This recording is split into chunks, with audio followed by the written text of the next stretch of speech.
ভগবান রমণ মহর্ষি বলেছিলেন, শিষ্যেরা মনে করে যে বারবার শুনেও সে সত্য উপলব্ধি করতে পারছে না। এটা কেন হয়?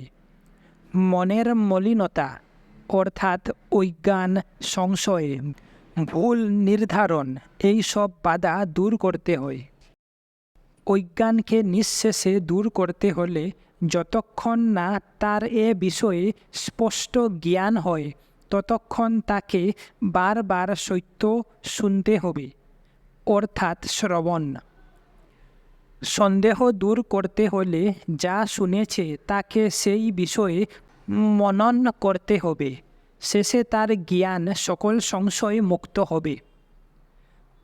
অনাত্মাতে অর্থাৎ শরীর, ইন্দ্রিয়, মন বা বুদ্ধিতে আত্মার ভুল নির্ধারণ দূর করতে হলে মনকে একাগ্র করতে হবে, অর্থাৎ নিদিধ্যাসন।